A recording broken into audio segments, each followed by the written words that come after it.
ஸ்தோத்திரம் ஆண்டவரே. கிருபை நிறைந்தவரை நமக்கு நன்றி செலுத்துகிறோம். கிருபையின் தேவனே நமக்கு நன்றி செலுத்துகிறோம். ஆண்டவரே, இந்த கால வேளையில் இந்த சமூகத்தில் வந்திருக்கிறோம். பரிசுத்த ஆவியானவரே, நீர் எங்களை ஆளுகை செய்து வழிநடத்துவீராக. இந்த நாளிலே அந்த 21 நாள் ஜெபத்தில் எங்கள் ஆராதனையில் பரிசுத்த ஆவியான தாம் இடைவிடுவீராக நாங்கள் வேண்டிக் கொள்கிறோம். உடைய கருத்தில் எங்களை தருகிறோம்.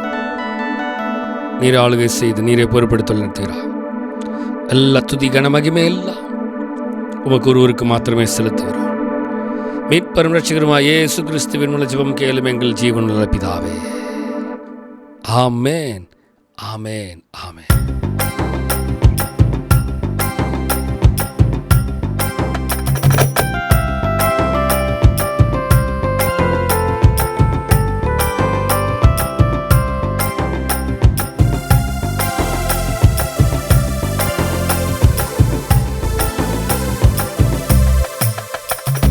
துதி எடுத்தா சத்தான் ஓடுவான், முறுமுறுத்தா திரும்பி வருவான்.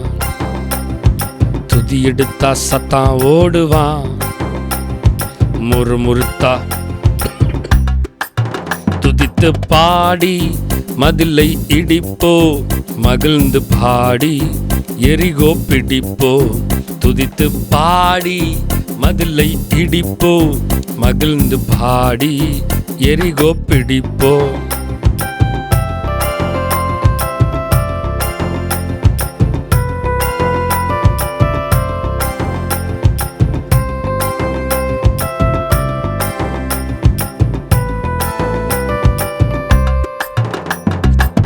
டேவிட் பாடினா சவுலுக்கு விடுதலை, டேவிட் பாடினா சவுலுக்கு விடுதலை. கலக்கம் நீங்கியது, ஆறுதல் வந்தது. கலக்கம் நீங்கியது, ஆறுதல் வந்தது. துதித்து பாடி மதிலை இடிப்போ, மகிழ்ந்து பாடி. துதித்து பாடி மதிலை இடிப்போ. துதி எடுத்தா சத்தான் ஓடுவான், முறுமுறுத்தா திரும்பி வரும்.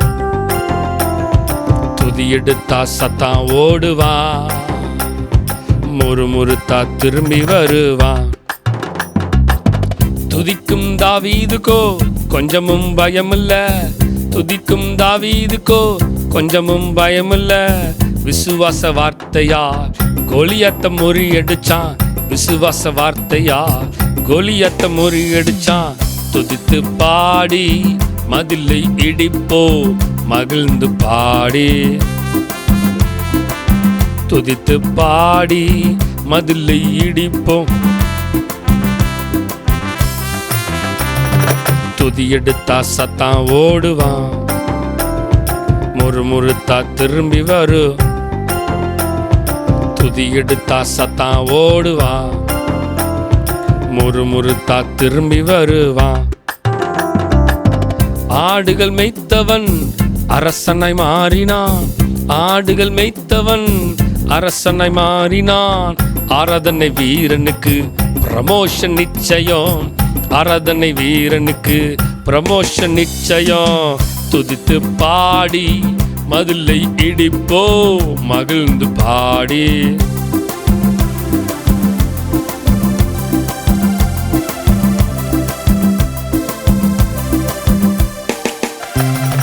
துதி எடுத்தா சத்தான் ஓடுவான், முறுமுறுத்தா திரும்பி வரு. துதி எடுத்தா சத்தான் ஓடுவான், முறுமுறுத்தா திரும்பி வருவான். துதித்து பாடி மதிலை இடிப்போ, மகிழ்ந்து பாடி.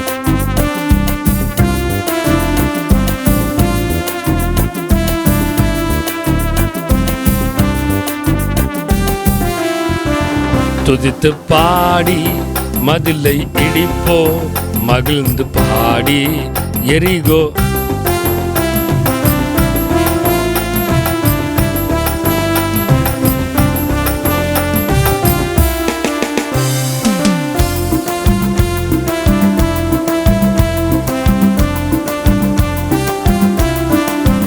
துதித்து பாடி சொல்லுங்க, மதிலை இடிப்போ மகிழ்ந்து பாடி. எரிகோ ஆமேன், துதித்து பாடி மதிலை இடிப்போ மகிழ்ந்து பாடி. ஆமேன் ஆமேன், துதித்து பாடி மதிலை இடிப்போ மகிழ்ந்து பாடி. எரிகோ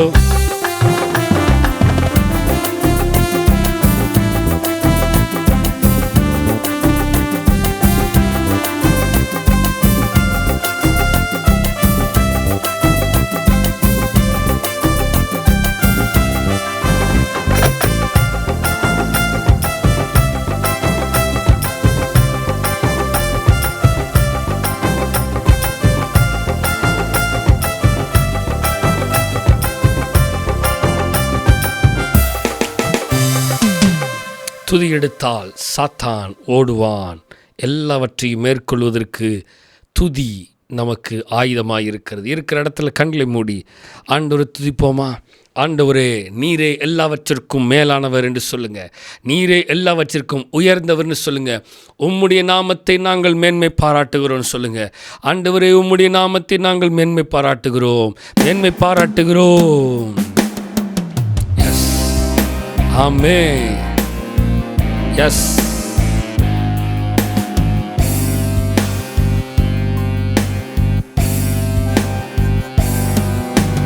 நீரே எல்லாம், நீரே எல்லாம், நீரே எல்லாம் இயேசுவே. நீரே எல்லாம், நீரே எல்லாம், நீரே எல்லாம் இயேசுவே. உயர்வோ தாழ்வோ, மரணமோ ஜீவனோ, நீரே எல்லாம் இயேசுவே. உயர்வோ தாழ்வோ, மரணமோ ஜீவனோ, நீரே எல்லாம் இயேசுவே.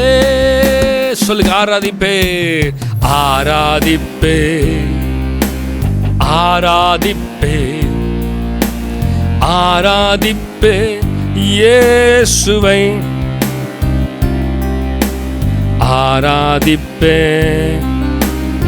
ஆராதிப்பே ஆராதிப்பே இயேசுவை. பின்தொடர்வே பின்தொடர்வே ஆண்டவரை, பின்தொடர்வே இயேசு.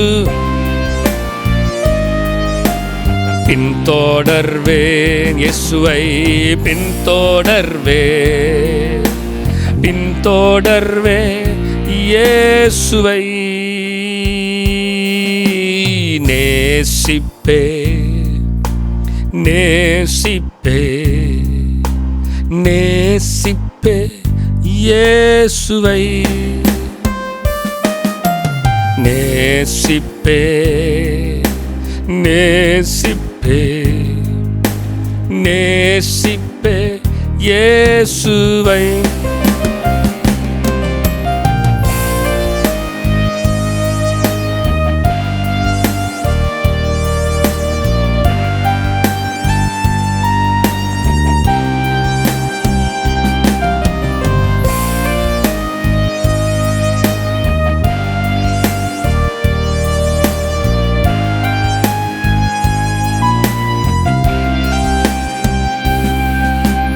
உயர்வோ தாழ்வோ சொல்லுங்க, மரணமோ ஜீவனோ, நேசிப்பேன் இயேசுவை.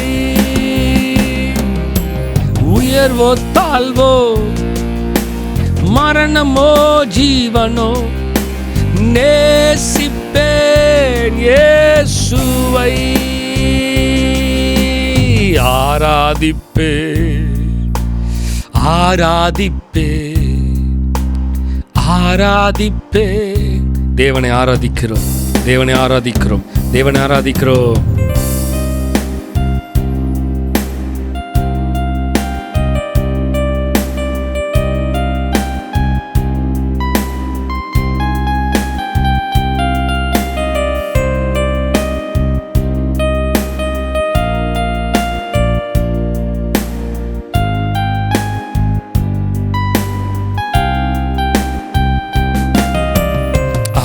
ஆராதிப்பே.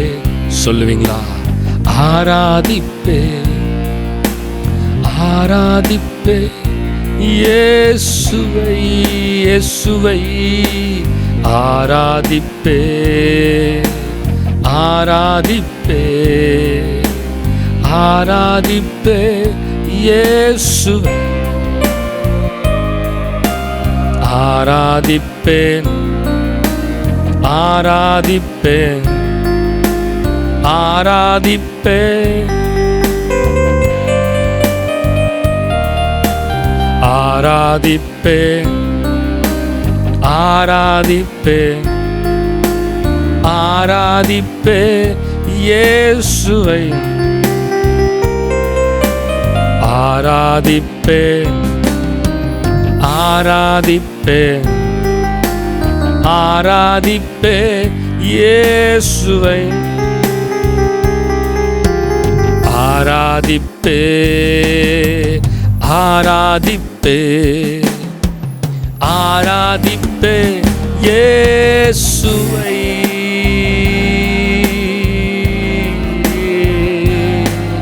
அவரை ஆராதிக்கிறோம், அவரை ஆராதிக்கிறோம், அவரை ஆராதிக்கிறோம்.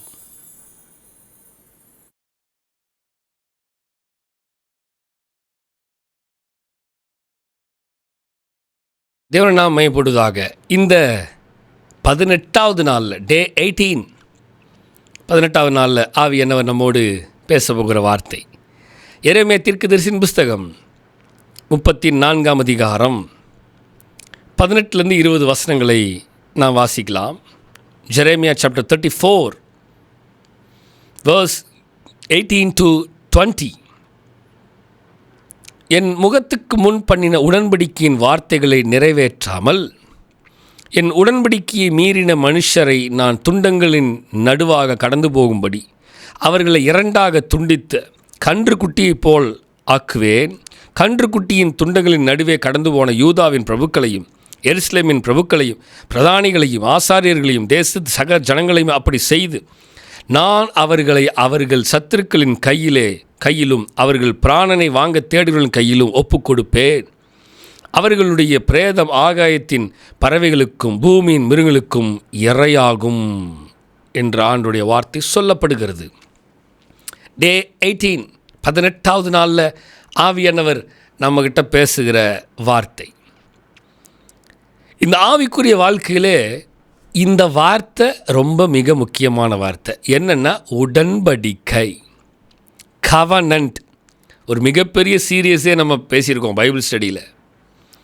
உடன்படிக்கையை பற்றி ஒரு மிகப்பெரிய சீரியஸ் இருக்குது பைபிள் ஸ்டடியில். உடன்படிக்கையை பற்றி நமக்கு ரொம்ப நல்லா தெரியும். நம்முடைய சபைக்கு அவ்வளவு வசனங்கள், அவ்வளவு வார்த்தைகளை ஆண்டவர் பைபிள் ஸ்டடியில் நம்மோடு இடைபெற்றிருக்கிறார். Covenant, the biggest thing in spiritual life. ஆவிக்குரிய வாழ்க்கைக்கு மிக முக்கியமான பெரிதான ஒரு காரியம் என்னவென்றால் இந்த ஒரே வார்த்தை தான். என்னதுன்னா உடன்படிக்கை, கவனன்ட். என் முகத்துக்கு முன் பண்ணின உடன்படிக்கையின் வார்த்தைகளை நிறைவேற்றாமல். எப்பா ஐயா, நான் உன்னை நேருக்கு நேர் சந்தித்து உன் முகத்துக்கு முன்பாக நான் பண்ணின என் உடன்படிக்கையை நீ மறந்து விட்டாயா? இன்றைக்கு ஒரு நாளில் உங்ககிட்ட ஒரு உடன்படிக்கையை பண்ணேன். நீ என்னுடைய மகன், என்னுடைய மகள், நான் தான் உனக்கு அப்பா, நான் தான் உனக்கு அம்மா, நான் தான் உனக்கு எல்லாவற்றிற்கும் எல்லாமுமா இருக்க போகிறேன் இனிமேல் என்பதை உன்னோடு நான் உடன்படிக்கை பண்ணி உன்னை பெயர் சொல்லி அழைத்து உன் பெயரை பெருமைப்படுத்துவேன். நீ ஆசீர்வாதமாக இருப்பாய். உன்னை ஆசீர்வதிக்கிறவளை ஆசீர்வதிப்பேன், உன்னை சபிக்கிறவளை சபிப்பேன். பூமியில் உள்ள வம்சங்களெல்லாம் உனக்குள் ஆசீர்வதிக்கப்படும். இனிமேல் நீ யாக்கோபு அல்ல, இனிமேல் யூ ஆர் இஸ்ரேல் என்று பெயரை மாற்றி உன்னை நான் தெரிந்தெடுத்தன்ல. இந்த உடன்படிக்கையை, இந்த கவனன்ட்டை நீ நிறைவேற்றாமல் உன் ஆவிக்குரிய வாழ்க்கையில் இந்த உடன்படிக்கையை நீ மீறி நடந்து கொண்டு வாழ்ந்து கொண்டு இருக்கிறியாப்பா அப்படின்னு இன்னைக்கு இந்த 18வது நாளில் ஆண்டவர் திரும்பியும் நம்மகிட்ட நினைவுபடுத்த விரும்புகிறார். நீ உடன்படிக்கையில் இருக்கிறீங்களா நீங்கள்? இல்லை உடன்படிக்கையை விட்டு விலகி, உடன்படிக்கையை விட்டு மாறி, உடன்படிக்கையிலிருந்து விலகி விலக்கப்பட்டு இருக்கிறீர்களா என்பதை ஆண்டவர் இன்றைக்கு நினைவூட்ட விரும்புகிறார். நினைவூட்டல். God is remembering his covenant. அவருடைய உடன்படிக்கையை அவர் மீண்டுமாக நினைவுபடுத்த வேண்டும் என்று விரும்புகிறார் நம்மிடத்தில். இந்த ஆவிக்குரிய வாழ்க்கையில் நான் ஒரு நாள், ஒரு வருஷத்தில், சில வருடங்களுக்கு முன்பதாக உன்னை நான் பெயர் சொல்லி அழைத்து உன்னை தெரிந்தெடுத்து ரட்சிப்பின் அனுபவத்துக்குள்ளாக உன்னை தெரிந்தெடுத்து உனக்கு ஞானஸ்தானம் என்ற உடன்படிக்கையை கொடுத்து உனக்கு அபிஷேகம் என்ற உடன்படிக்கையை உன்மேல் வைத்து, புரியுதா உங்களுக்கு என்னென்ன? கிருபா வரங்கள் கனிகள் என்ற உடன்படிக்கையை உன்மேல் ஏற்படுத்தி நானும் நீயும் என்ற ஒரு இணைப்புக்குள்ளாக, ஒரு கவனன்ட்டுக்குள்ளாக, உடன்படிக்கைக்குள்ளே வந்தோமே. இந்த ஆவிக்குரிய வாழ்க்கையில் இந்த உடன்படிக்கையில் நீ என்னோடு கூட நடந்து தினமும் வந்து கொண்டு இருக்கிறாயா மகனே மகளே அப்படின்னு ஆண்டவர் இன்றைக்கு நமக்கு ஒரு நினைவூட்டலை கொடுக்குறார். கொஞ்சம் நினச்சி பாருங்க. ஆண்டவர் சொல்கிறாரு, இந்த உடன்படிக்கையின் வார்த்தைகளை நீங்கள் நிறைவேற்றாமல் போயிருந்தா ஆண்டவர் என்ன பண்ண போகிறாராம்? என் உடன்படிக்கையை மீறின மனுஷனை நான் துண்டங்களின் நடுவாக கடந்து போகும்படி அவர்களை 2ஆக துண்டித்த கன்றுக்குட்டியைப் போல ஆக்குவே. If you are did the covenant, I won't do this. If you didn't do that covenant, I will do like this என்று ஆண்டவர் சொல்கிறார். அந்த உடன்படிக்கையை செஞ்சிருந்தீனாப்பா ஒரு பிரச்சனையும் இல்லை. அந்த உடன்படிக்கை வார்த்தையை நீ கடைப்பிடிச்சி வாழ்கிறீன்னா உன் ஆவிக்குரிய வாழ்க்கையில் நோ ப்ராப்ளம். ஆனால் அந்த உடன்படிக்கையின் வார்த்தையை செய்யாமல், அந்த உடன்படிக்கையின் வார்த்தையை மீறி நீ செயல்பட்டு இருந்தீன்னா நிச்சயமாக இந்த 2 துண்டங்களுக்கு 2ஆக பொளந்து நடுவில் போனேன்ல, அந்த மாதிரி உன்னை 2ஆக பொளந்து நான் நடுவில் போவேன் அப்படின்னு ஆண்டவர் சொல்கிறார். சிம்பிள் திங், அவ்வளோதான். நம்முடைய ஆவிக்குரிய வாழ்க்கையில் நிறைய நேரம் கர்த்தருடைய உடன்படிக்கையை மறந்துட்டோம். கர்த்தர் என்மேல் வைத்த உடன்படிக்கையை நான் அநேக நேரம் மறந்து விட்டேன். மனிதர்கள் சொன்ன வார்த்தையெல்லாம் கேட்டுட்டு, நீங்கள் அப்படி சொன்னீங்களே, நீங்கள் இப்படி பேசுனீங்களே, நீங்கள் அதை சொன்னீங்களே அப்படின்லாம் கேட்டுட்டு இருக்கிறோம். அவர் என்ன சொன்னார் நம்மகிட்டங்கிறது நமக்கு ஞாபகம் இருக்குதா? அவர் என்ன உடன்படிக்கையை நம்மக்கிட்ட ஏற்படுத்தினாருங்கிறது கொஞ்சம் ஞாபகப்படுத்தி பாருங்க. நீங்கள் ஏன் இதை சொன்னீங்க? ஆண்டவர் கேட்பார், எப்பா உன் வாழ்க்கையில் நான் சில காரியங்களை உடன்படிக்கை ஏற்படுத்தினல ரட்சிப்பின் அனுபவத்தில் வந்தபோது, நீ அப்போ இதெல்லாம் சொன்னில்ல, இன்னும் அதை செய்யாமல் இருக்கிறியாப்பா?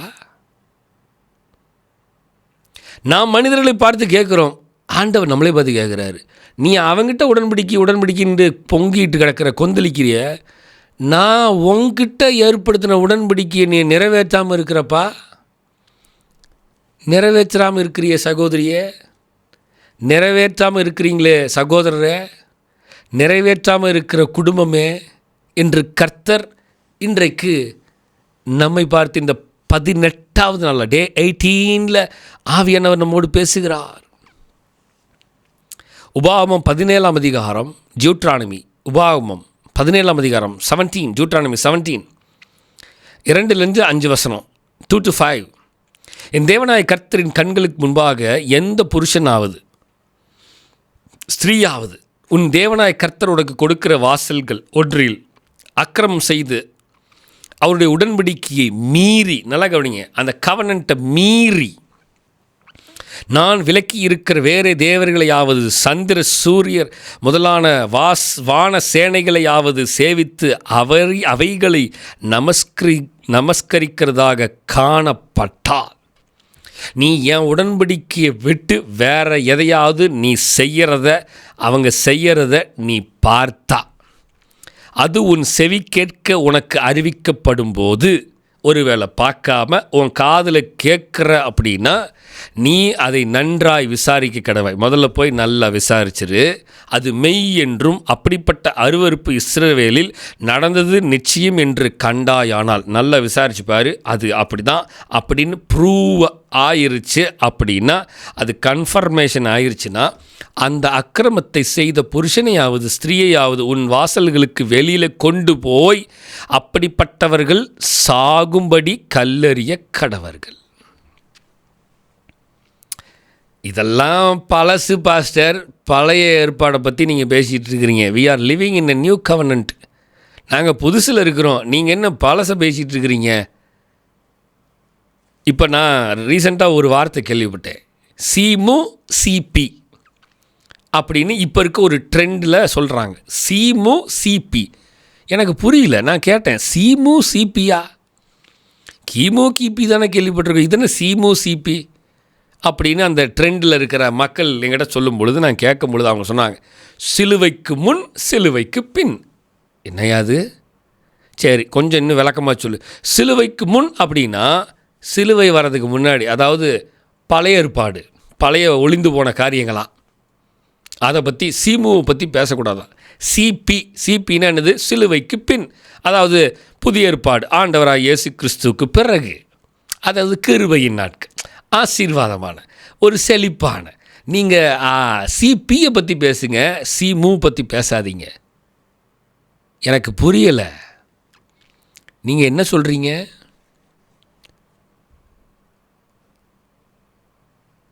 ட்ரெண்டிங்கில் இருக்கணும்,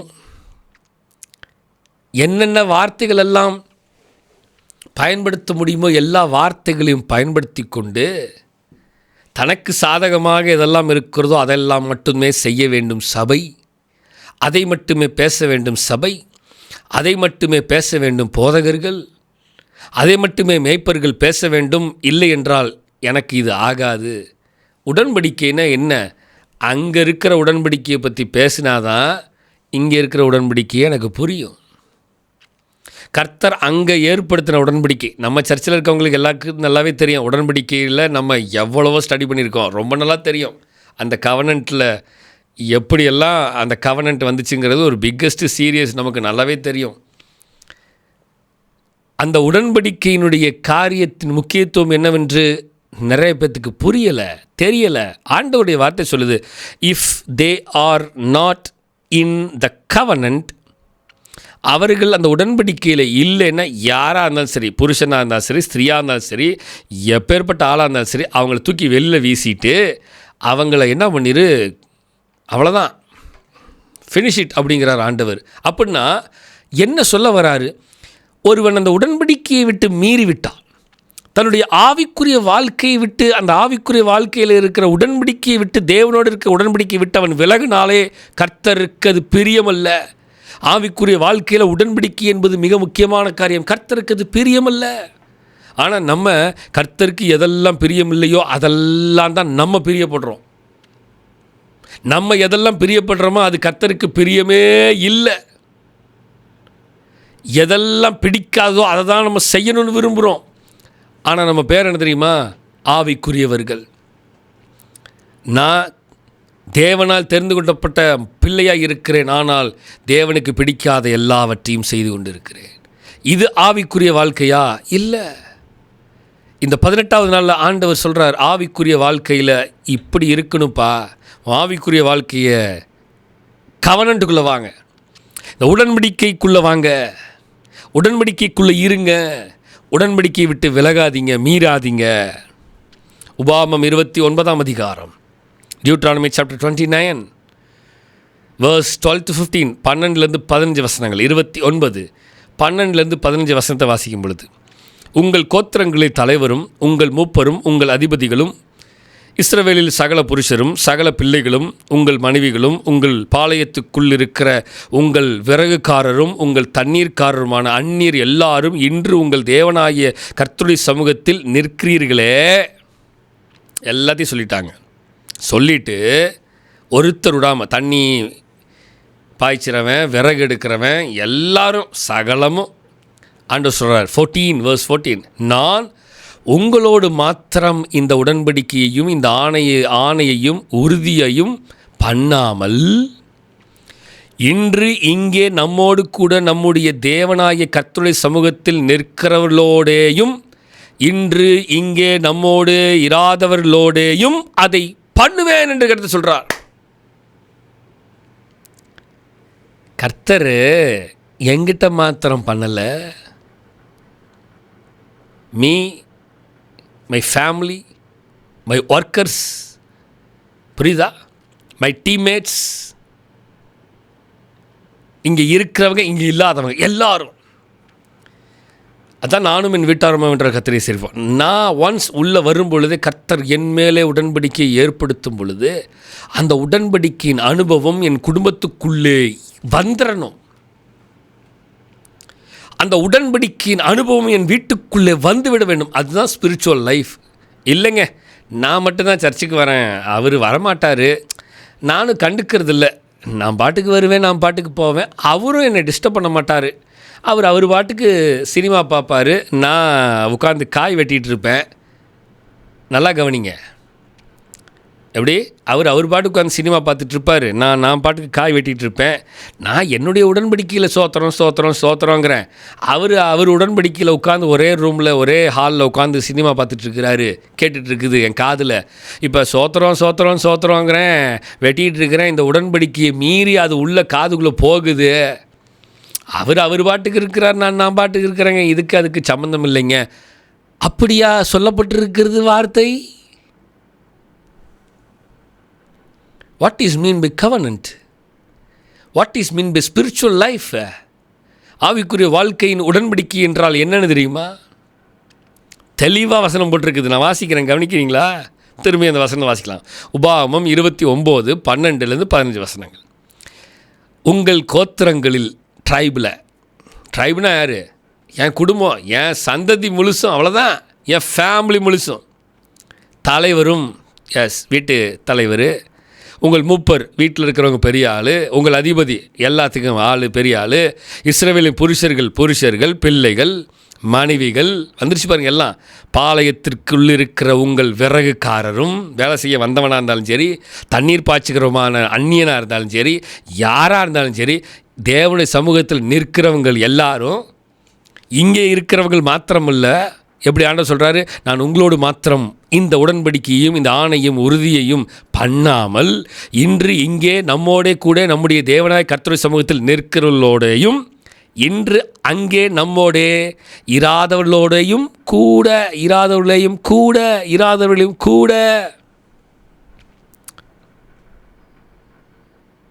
புரிகிறதா உங்களுக்கு என்னன்னு? புரிஞ்சுதா என்னன்னு? இப்போ இந்த ஆவிக்குரிய வாழ்க்கையில் இது என் மேலே விழுந்த கடமை. கர்த்தர் என்ன எதுக்கு தேர்ந்தெடுத்து என் மேலே உடன்படிக்கை வச்சுருக்காரு தெரியுமா? எப்படியாவது என் வீட்லேயும், என் பாளையத்தில், என் கிரவுண்டில், என் ஏரியாவில் எப்படியாவது அந்த உடன்படிக்கையை போற்றணும். இந்த உடன்படிக்கையின் காரியம் என் வீட்டில், என் பிள்ளைகள், என் கணவர், வேலைக்காரிகள் எல்லார் மேலேயும் இந்த உடன்படிக்கை போகணும். எனக்கு சம்மந்தம் இல்லைங்க, நான் பாட்டுக்கு சர்ச்சுக்கு வரேன், நான் பாட்டுக்கு போகிறேன், அவ்வளோதான். என்னை யாரும் டிஸ்டர்ப் பண்ணுறது இல்லையா? அதனால் நானும் யாரும் டிஸ்டர்ப் பண்ணுறதில்ல. இந்த உடன்படிக்கையை பற்றி நானும் பேச மாட்டேன், அவங்களும் எதுவும் கேட்டுக்க மாட்டாங்க. நம்ம வேலையை பார்க்கலாம். இந்த 18வது நாளில் உடன்படிக்கைன்னு என்னென்னு பாருங்கள். யோசுவா 7:11-13 வசனங்களை வாசிக்கும் பொழுது, ஜோசுவா சாப்டர் 7:11-13, இஸ்ரவேலர் பாவம் செய்தார்கள், நான் அவர்களுக்கு கட்டளையிட்ட என் உடன்படிக்கையை மீறினார்கள், சாபத்தீடானதில் எடுத்துக்கொண்டதும் களவு செய்ததும் வஞ்சித்ததும் தங்கள் பண்டம் பாடிகளுக்குள்ளே வைத்ததும் உண்டே. ஆதலால் இஸ்ரவேல் புத்திரர் தங்கள் சத்துருக்களுக்கு முன்பாக நிற்கக்கூடாமல் தங்கள் சத்துருக்களுக்கு முதுகை காட்டினார்கள், அவர்கள் சாபத்தீடானார்கள். நீங்கள் சாபத்தீடானதை உங்கள் நடுவில் இருந்து நிக்கிரகம் பண்ணாவிட்டால் இனி உங்களோடு இரேன். நீங்கள் இதை செய்யலைன்னா நான் உங்ககிட்ட இருக்க மாட்டேன் இனிமேல். எழுந்திரு, நீ ஜனங்களை பரிசுத்தம் பண்ணி சொல்ல வேண்டியது என்னவென்றால், நாளை தினத்துக்கு உங்களை பரிசுத்தம் பண்ணி கொள்ளுங்கள். இஸ்ரவேலரே, சாபத்தீடானது உங்கள் நடுவே இருக்கிறது. நீங்கள் சாபத்தீடானதை உங்கள் நடுவில் இருந்து விலக்காதிருக்கும் மட்டும் நீங்கள் உங்கள் சத்துருக்களுக்கு முன்பதாக நிற்கக்கூடாது என்று இஸ்ரவேலின் தேவனாய் கர்த்தர் சொல்லுகிறார். எடுக்க வேண்டியது எடுத்து தூக்கி போடுங்க. வீச வேண்டியது எடுத்து வீசிட்டு உடன்படிக்கைக்குள்ளே வாங்க. யோசுவா 23:16 வாசிக்கிறேன். யோசுவா 23:16. உங்கள் தேவனாய் கர்த்தர் உங்களுக்கு கொடுத்த இந்த நல்ல தேசத்திலிருந்து உங்களை நிர்மூலமாகும் மட்டும் கர்த்தர் உங்கள் மேல் சகல தீமையான காரியங்களையும் வரப்பண்ணுவார். கர்த்தருடைய கோபம் உங்கள் மேல் பற்றி எரியும்.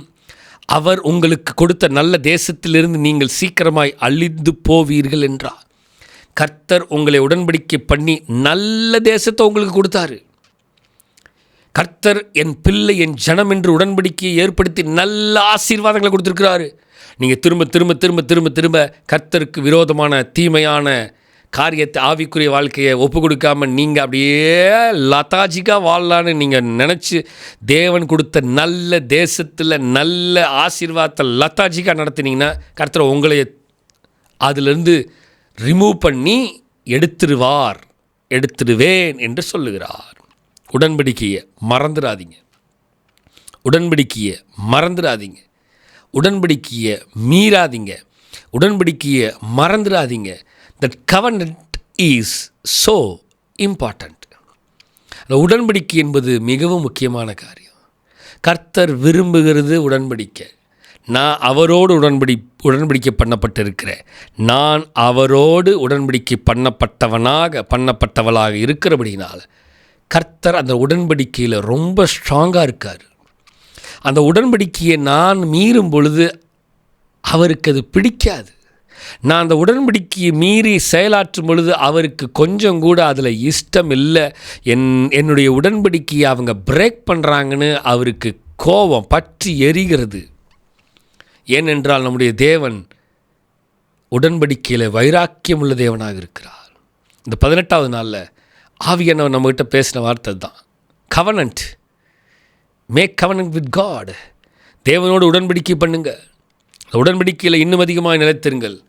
கர்த்தர் உடன்படிக்கைக்குள்ளாக உங்களை நடத்துவாராக.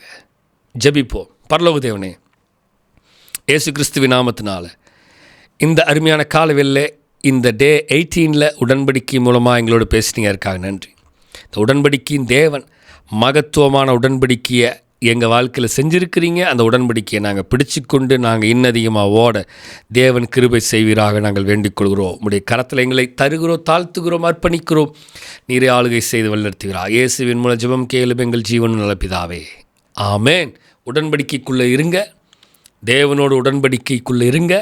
அந்த உடன்படிக்கை இன்னும் அதிகமாய் கர்த்தருக்குள் உங்களை நிலைநிற்கச் செய்வதாக. God bless you. கர்த்தர் உங்களை ஆசீர்வதிப்பாராக.